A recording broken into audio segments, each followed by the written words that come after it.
अमेरिकी सदर Donald Trump के साथ वज़ीर-ए-आज़म इमरान खान मीडिया से गुफ्तगू कर रहे थे। अब मुलाकात शुरू होगी। बहुत से अहम सवालात अमेरिकी सदर डोनाल्ड ट्रंप के सामने रखे गए। कश्मीर के हवाले से बात हुई। कश्मीर में जो लॉकडाउन है, जो ह्यूमन राइट्स वायलेशंस हो रही हैं, उन सब के मामलात उनसे पूछे गए। वज़ीर-ए-आज़म इमरान खान बहरहाल इस बात का जिक्र कर चुके हैं कि वो कश्मीर के हवाले से, अफगानिस्तान की सूरत हाल के हवाले से तमाम मामलात पर बात करेंगे। इस वक्त जो मीडिया टॉक थी, क्योंकि सदर ट्रंप ने कहा कि 3 दिन का जो यूनाइटेड नेशंस का इजलास है, उसमें बहुत सारे ममालिक के सरबराह हैं जो अमेरिका और अमेरिका की लीडरशिप से मिलना चाहते हैं, मुझसे मिलना चाहते हैं, मगर चंद ममालिक हैं जिनसे हम मिल रहे हैं और मैं ज़ाती तौर पर अगर किसी से मिलना चाहता था तो वो पाकिस्तान की क़यादत है। वज़ीर-ए-आज़म इमरान खान की फिर उन्होंने तारीफ़ भी की, पाकिस्तानी मीडिया की वो तारीफ़ करते नज़र आ रहे थे। सवालों के जब उनसे सवाल हो रहे थे, पाकिस्तानी मीडिया की भी उन्होंने तारीफ़ की और वज़ीर-ए-आज़म इमरान खान से भी कहा कि आपके मीडिया के हवाले से अब हम देखते हैं कि मामला किस तरफ जाएगा। मुईद यूसुफ साहब, माहिर बिन अल-अक़वामी उमूर हमारे साथ मौजूद हैं, इस मामले को बड़े करीब से हैं। न्यूयॉर्क से हमें मुशर्रफ ज़ैदी साहब भी ज्वाइन कर रहे हैं,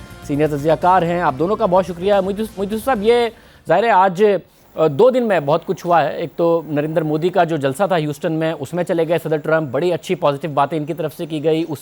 वहीं पर आर्टिकल 370 का भी जिक्र किया नरेंद्र मोदी ने और बड़ी तारीफ़ें सदर ट्रंप की तरफ से की गई। आज वो पाकिस्तान के वज़ीर-ए-आज़म और पाकिस्तान की बहुत ज़्यादा तारीफ़ें कर रहे हैं।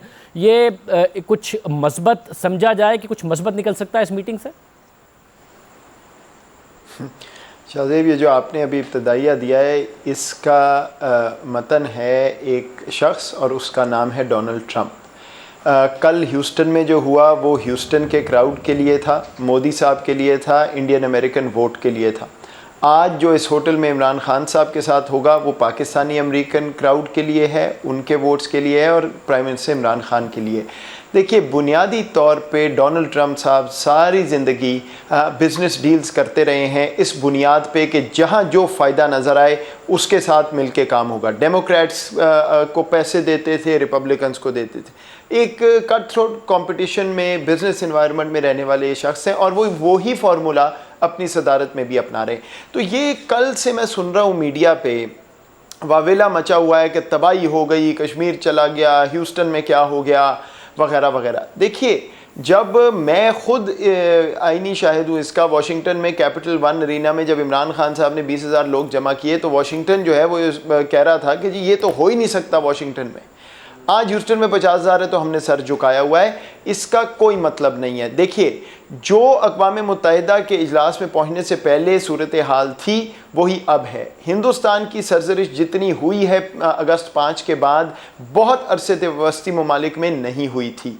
हाँ, मफादात की जहाँ बात आती है, अगर आप अब ये कहें कि ट्रंप साहब अभी निकलेंगे और कहेंगे कि मैं हिंदुस्तान को, मोदी साहब को कान से पकड़ के अभी लाता हूँ और बात कराता हूँ, ऐसा नहीं होगा।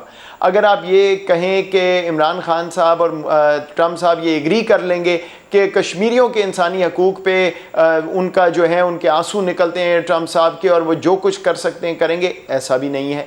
हमें अपनी लड़ाई लड़नी है सफारतकारी से, कानूनी पहलू सामने रख के और मॉरल हाई ग्राउंड लेके, और वो पाकिस्तान 5 अगस्त से कर रहा है। ये जंग ना तो 5 दिन की है, ना 10 की, ना माह की, ये बहुत से महीनों चलने वाली है। लेकिन मैं आपको ये बात वसूख से कह सकता हूँ कि कल भी ठीक है, मोदी साहब ने 370 कहा तो तमाम क्राउड चीखें मार रहा था, वो उस क्राउड की बदकिस्मती से अक्कासी करता है और उनके जहन की वो इस बात की तस्दीक नहीं करता कि अमेरिका ने हिंदुस्तान को कह दिया कि बस अब आप जो मर्ज़ी करें। अगर ट्रंप साहब ये चाहें भी कि वो मोदी को ये कहें, अभी आप जिस दिन यहाँ से कर्फ्यू हटेगा कश्मीर का, जब वहाँ रेजिस्टेंस शुरू होगी, जो कि होगी, जो हालात वहाँ बनेंगे, जो हिंदुस्तान सिग्नल कर रहा है कि 5-10 हज़ार, अजीत डोवाल खुद ये बात कर रहा है कि थोड़े इधर 200-400-500 मुसलमान, कोई बात नहीं, मर गए तो कुछ नहीं होगा, शहीद हो गए, क्या फ़र्क पड़ेगा। जब ये मामला होगा तो आंखें बंद नहीं रहेंगी। तो हमें थोड़ा सा पेशेंट रहना है। आज मैं आपके मीडिया पे देख रहा था और मुझे कहना पड़ गया कहीं पे कि ये जितने मेहमान और एंकर आपके हैं उनको ऐसा करें कि प्रोग्राम के बाद टैंक पे बिठाएं और दूसरी तरफ भेज दें, ताकि जो रही सही कसर है वो भी हमारी पूरी हो जाए। तो थोड़ा सा तहम्मुल से हमें काम लेना है। कोई ज़लज़ला नहीं आया ह्यूस्टन में, वही हुआ है जो वाशिंगटन में हुआ था जब इमरान खान साहब गए थे। वही तकरीर हमने करनी है 27 तारीख को जो पहले करनी थी, और दुनिया को ये बावर कराना है। लगभग को 50 मुलाकातें इमरान खान साहब वज़ीर ख़ारजा की मिला के, जहाँ तक मुझे मालूम है, हर एक को 2 बातें कहनी हैं कि इंसानी हकूक़ पे आप अगर कुछ भी नहीं करना चाहते तो कम से कम शर्मिंदा ही हो जाए, और दूसरा ये कि आप ये तैयारी रखें कि सेल्फ डिटर्मिनेशन पे कश्मीरी चुप नहीं रहेगा। जब ये कर्फ्यू हटेगा, जो वहाँ होगा, फिर हमें ना उस पर ब्लेम करें, फिर खुद वहाँ हालात देखें। वैसे पाकिस्तान को सारी दुनिया कहती है कि जी यहाँ से दहशतगर्द जाते हैं, ये वो, कहाँ गए वो? अब पाकिस्तान एक रिस्पॉन्सिबल पॉलिसी जब दिखा रहा है और दुनिया अभी तक कुछ नहीं कर पाई, तो कश्मीरी खुद तो खड़ा होगा, और जब वो खड़ा होगा तो फिर हिंदुस्तान का जो रिस्पांस है उससे दुनिया इधर उधर नहीं देखेगी। तो थोड़ा सा हमें तहम्मुल से रहना है। आज की मुलाकात से मुस्बत बातें होंगी, आपको स्टेटमेंट्स भी मिलेंगी। हमारे जो तनकीद करने वाले यहाँ पे लोग हैं वो कहेंगे कुछ भी नहीं मिला, शायद कुछ लोग कहें बहुत मिल गया, लेकिन इससे ना कश्मीर फतह होना है ना कुछ। हाँ, ट्रंप साहब मुस्बत बात करेंगे, पाकिस्तान के हक़ में बात करेंगे, लेकिन अगली दफ़ा जब मोदी साहब को मिलेंगे तो उनके हक़ में भी वही बात करेंगे। उनके मफादात चीन की वजह से हिंदुस्तान से जुड़े हुए हैं हमसे ज़्यादा, ये बात हमें तस्लीम करनी है। लेकिन इसका ये मतलब नहीं कि आप आंखें बंद करें, कहें लो जी सब कुछ गया और अब तो हम फारिग हो गए। जो पॉलिसी पाकिस्तान ने अपनाई है अगस्त 5 के बाद, वो मैच्योर पॉलिसी है, वही हमारे टूल्स हैं। उससे आगे हमारे पास ना टूल है ना हमें सोचना चाहिए, क्योंकि अभी बहुत लंबा ये टेस्ट मैच है जिसको आपने खेलना है। इसको T20 ना बनाएं और जज्बात अपने पास रखें, तो मामलात हमारे बेहतर होंगे आगे जाके। साहब, आप खुद न्यूयॉर्क में, आप इसको किस तरीके से देख रहे हैं? सदर ट्रंप जो डोमेस्टिक ऑडियंस के लिए ऑप्टिक्स हैं वो वज़ीर आज़म मोदी को भी दे देते हैं, वज़ीर आज़म इमरान खान को भी दे देते हैं, और उन ऑप्टिक्स को अपने पॉलिटिकल एडवांटेज के लिए इस्तेमाल करने की भी भरपूर तैयारी किए हुए हैं। जो ह्यूस्टन में पिछले नताइज थे उनको बेहतर बनाने के लिए अपने लिए या फिर डोमेस्टिक ऑडियंस में, तो वो पॉलिटिक्स ही कर रहे हैं। कोई मस्बत बात ना ली जाए, मोदी से मिलते हैं उनके बारे में मस्बत बातें, वज़ीर आज़म इमरान खान से मिलते हैं उनके बारे में मस्बत बातें। देखिए शाहजेब, जिस तरह मोहित साहब ने अभी फरमाया, डॉक्टर मोहित यूसुफ ने बिल्कुल दुरुस्त फरमाया कि अगर ठोस बात हो रही है और बहुत स्पेक्टेकुलर किस्म की जो है मोदी और ट्रंप की मीटिंग जो ह्यूस्टन में हुई, वो बहुत ज़बरदस्त थी और उससे बहुत ज़्यादा जो है हमें कुछ अखज़ करना चाहिए। तो फिर आज की जो बयानात हैं, दीगर बयानात जो आपके सामने ट्रंप ने अभी चंद मिनट पहले जो चीज़ें कहीं, जो बातें कहीं, तो वो भी उतनी ही हमारी खेज हैं, वो भी इतनी जो है स्पेक्टेकुलर हैं और अर्थ ब्रेकिंग है। लेकिन दुरुस्त फरमाया मोहित साहब ने कि ऐसा नहीं है, ना हिंदुस्तान के साथ जो उसके ताल्लुकात हैं वो किसी आजकल के जो भी हालात हैं उसकी वजह से बहुत ज़्यादा बदले हैं। ये मैं ज़रूर कहूँगा कि पाकिस्तान और अमेरिका के हालात में एक विजिबल फ़र्क जो है वो देखने में नज़र आ रहा है, और वो ये कि अमेरिकन सदर जो है वो बजाय तज़लील करके पाकिस्तान से काम निकलवाने की, वो प्यार से बात कर रहा है। इसका ये मतलब नहीं है कि अमेरिका और पाकिस्तान जो है वो बेस्ट फ्रेंड हो गए हैं और सब चीज़ें बेहतर होने वाली हैं। इसका सिर्फ ये मतलब है कि जो वज़ीर आज़म खुद हैं और जो पाकिस्तान के दीगर इदारे हैं जो अमेरिका के इदारों से बात करते हैं, उनके दरमियान एक हम-आहंगी जो है वो पिछले चंद महीनों में डेवलप हो रही है, हुई है, और वो हम-आहंगी कश्मीर से और हिंदुस्तान से रिलेटेड नहीं है। हम सबको पता है कि वो हम-आहंगी जो है वो ज़ालिम खलीलज़ाद का जो प्रोसेस है और उसके साथ जो चलने वाली चीज़ें हैं वो उसकी वजह से एक हमवार माहौल जो है वो पैदा हुआ है। अब ये पाकिस्तानी लीडरशिप पे है, चाहे वो प्राइम मिनिस्टर साहब हों, वज़ीर ख़ारजा हों, दीगर जो अफ़वाज पाकिस्तान के लीडरान हैं, उनका जो ताल्लुक़ है अमरीकी फ़ौज में जो लीडरान हैं उनके साथ हो। अब ये पाकिस्तानियों का काम है कि वो जो एक माहौल बेहतर हुआ है अफ़गानिस्तान तालिबान टॉक्स की के सिलसिले के साथ चलते हुए, तो उस माहौल को देखते हुए वो कौन-कौन से एस्पेक्ट्स हैं जिस पे अमेरिका को समझाया जा सकता है, और मैं समझता हूँ कि ये एक मतलब अगर ये जो डोनाल्ड ट्रंप की अपनी ज़ाहिर एक फितरत भी है, वो जिस तरीके से ऑपरेट करते हैं वो अनप्रेसिडेंटेड भी है। वज़ीर आज़म मायूसी का भी इजहार करते रहे मुशर्रफ अजीज़ साहब के मैं समझाऊंगा, ये बात भी कहते रहे कि डायलॉग प्रोसेस कैसे मुनक़ता हो गया, वो भी एक टिपिकल डोनाल्ड ट्रंप स्टाइल है। बुला भी लिया उन्हें, फिर अचानक ट्वीट कर दिया कि मैं उनसे नहीं मिल रहा। तो आपको लगता है वज़ीर आज़म कोई कन्विंस कर पाएंगे डोनाल्ड ट्रंप, या अपने अंदाज में ही ऑपरेट करते हैं अफगानिस्तान पर भी वो अपने अंदाज में ही करेंगे? देखिए, जो उन्होंने किया वो अपने मुल्क के जो उनके इंटरेस्ट हैं वो देखते हुए किया। वज़ीर आज़म इमरान खान को इस मीटिंग में जो पाकिस्तान का मौक़िफ़ है वो ठीक तरह बयान करना है। जो मुझे यकीन है वो कर पाएंगे, जिस तरह पिछले वज़ीर आज़म जो है पाकिस्तान के करते रहे हैं, चाहे जितनी भी हम तनकीद करें और जो भी हमारी पसंद नापसंद हो, लेकिन पाकिस्तान के लीडरान ने ज़्यादातर जो है ऐसे अहम मौक़ों पर, पाकिस्तान एक बहुत छोटा और बड़ा कंस्ट्रिक्टेड स्पेस वाला मुल्क है और हमेशा रहा है 72 साल से, और ये उसका जोग्राफाई एक हकीकत भी है और एक इकोनॉमिक हकीकत भी है, तो उसमें रहते हुए मनूवर करना होता है।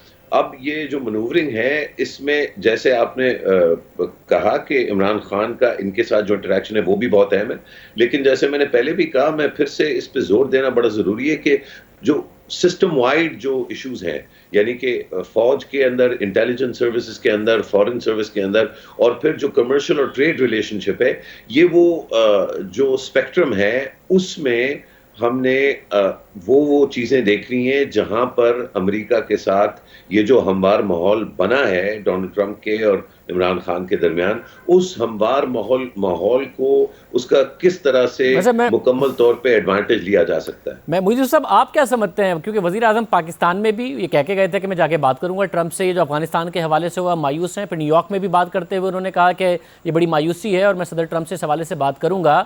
आपको लगता है कोई फ़र्क उस थॉट प्रोसेस पे डाल सकते हैं जो डोनाल्ड ट्रंप का अपना है और वो ऐसा है कि पता ही नहीं चलता वो क्या है? शाहज़ेब, देखिए, इस मुलाकात का जो इस वक्त जारी है, दो बेसिक इसके मकसद हैं। एक, आपने कश्मीर की बात करनी है। कश्मीर पे प्रॉब्लम ये है कि कोई स्पेसिफिक चीज़ मांगी नहीं जा सकती इस वक्त। आप ये कह दें कि जी वो रिवर्स करें 370 वाला जो इकदाम है, वो ट्रंप साहब नहीं मानेंगे। हाँ, आप कहें कर्फ्यू हटाएं, ये बात बिल्कुल दुरुस्त है, ये बात होनी चाहिए, लेकिन उस पर भी मेरा ख्याल है मोदी साहब उनको ये कह गए हैं कि जी मैंने देखे 60% तो हटा दिया, बाकी जो नहीं हटाया वो तो पाकिस्तान के डर से नहीं हटाया, ये यहाँ से बंदे भेज दें, वही जो उनकी सारी लाइन है। अफ़गानिस्तान पे बहुत अहम है कि बिल्कुल स्पेसिफिक मखसूस बात की जाए कि ट्रंप साहब, आपने ये जो अभी किया है, इससे तमाम खित्ते में दोबारा से बदअमनी फैलेगी। आपका अपना इंटरेस्ट था कि नवंबर 2020 के इलेक्शन में आप जाएं और ये कह के जाएं कि जी एक और जंग ख़त्म कर दी, फ़ौजी वापस बुला रहा हूं। वो आप नहीं कर सकेंगे अगर ये किया है। आप ये बताएं कि आप अब टॉक्स पे वापस आना चाहते हैं कि नहीं, और अगर आना चाहते हैं तो किस तरह आना है, पाकिस्तान ने क्या करना है, आपने क्या करना है, और पाकिस्तान को उसके एवज क्या मिलना है। देखिए, ट्रंप साहब ने जो इकदाम उठाया है ना, ये मिजाज से थोड़ा बढ़ के है। हुआ क्या, इन्होंने सारी डील शील का शोर डाला। उन्होंने सितंबर तक कहा ज़ालिम खलीलज़ाद को मुझे डील चाहिए, वो डील ले आए, लेकिन वो डील ऐसी थी जिस पे ट्रंप के अपने हलीफों ने, उसमें लिंजी ग्राहम, उसमें पुराने सफ़ीर अमेरिका के अफगानिस्तान के, उन्होंने इनकी सरजरिश लानतान शुरू कर दी कि जी ये तो डॉक्यूमेंट में सरेंडर बन जाएगा। ट्रंप साहब पहले तो खड़े रहे, फिर उनको समझ आई कि नहीं भाई, ये तो सियासी पस मंज़र में भी मेरी बात नहीं बनती, इसलिए इसको यहाँ पे ख़त्म करो। तो वो एक अटैक हुआ, उसकी बिना पर उन्होंने कहा जी ख़त्म। लेकिन जो हकीकत है वो चेंज नहीं हुई कि ट्रंप साहब चाहते हैं कि 2020 नवंबर के इंतखाबात से पहले वो अफगानिस्तान पे कोई अपने मुल्क को कहें जी मैं फ़ौजी वापस आ रहा हूँ, कम कर रहा हूँ, कुछ भी कर रहा हूँ। तो वो वापस आना चाहते हैं, तालिबान वापस आना चाहेंगे, और पाकिस्तान का तो बहरहाल मफाद इसमें। सिर्फ दो ऐसे कैंप थे जो चाहते थे कि ये मामला रुक जाए। एक, अशरफ गनी साहब, क्योंकि अगर ये बात आगे बढ़ती और कोई मखलूत हुकूमत बन जाती है अफगानिस्तान में तो उनकी तो छुट्टी थी। और दूसरा, हिंदुस्तान जो उनको इस वक्त सपोर्ट कर रहा है, क्योंकि वो नहीं चाहते कि किसी शक्ल में भी वहाँ पे तालिबान जो है वो हुकूमत में आ जाए। तो अब उनका फ़ायदा हो गया है। तो पाकिस्तान का तो यही फ़ायदा है कि बात दोबारा उस पर जाए, और मैं कम अज़ कम इस मीटिंग का आधा वक्त इस पे लगाऊं कि ट्रंप साहब से स्पेसिफिक एग्रीमेंट करूं कि किस टाइमलाइन पे, किस तरह से, कौन से हमारे अफसरान किस लेवल पे दोबारा बात शुरू करें पाकिस्तान और अमेरिका की, कि जल्द अज जल्द ये मामला पीस प्रोसेस पे वापस लाया जाए। जो ज़ालिम खलीलज़ाद का एग्रीमेंट है उसकी कोई नोक पलक और थोड़ी संवार ली जाए, लेकिन मामला आगे चले, कहीं बिल्कुल रुक ना जाए। तो ये मेरे नज़दीक तो उतना ही अहम है जितनी कश्मीर की बात है। अगले आधे पौने घंटे में वज़ीर आज़म का ट्रंप साहब को इस बात को मनवाना और उनका भी मौक़िफ़ जो भी है वो सुनना। बहुत शुक्रिया आप दोनों का। नाज़रीन, तज़किया आपने सुना। आप देखते हैं कि इस मुलाकात के बाद क्या एलामिया सामने आता है, किस तरीके से तासुरात सामने आते हैं। वज़ीर आज़म इस मीटिंग से पहले जो बातें कर गए थे, आज उन्होंने न्यूयॉर्क में जब गुफ्तगू की तो वो इस बात का इंदिया दे के गए हैं कि जो मुज़ाकरात का अमल है वो दोबारा बहाल करने के हवाले से मैं सदर ट्रंप से बात करूँगा। अफ़गान जो अमल है उस हवाले से और जो मुनक़ता हुआ उस हवाले से देखते हैं। वज़ीर आज़म की मुलाकात है, मुलाकात शुरू हो चुकी है। जो प्रेस टॉक थी वो मस्बत अंदाज में थी सदर ट्रंप के साथ। आप देखते हैं कि इसका नतीजा क्या निकल कर आता है। कल वज़ीर आज़म मोदी ने भी खिताब किया ह्यूस्टन में एक जलसे से, वहाँ पर सदर ट्रंप भी मौजूद थे। जो बातें नरेंद्र मोदी कर रहे हैं आर्टिकल 370 से लेकर ये खिताब, क्या वो खुद जो भारत के अंदर की सूरत हाल है उससे तवज्जो हटाने के लिए है और क्या तवज्जो हट पाएगी? एक बार तफसील से हम उसका तज्जिया करेंगे और आपके सामने हक़ाइक़ रखेंगे एक बड़े के बाद।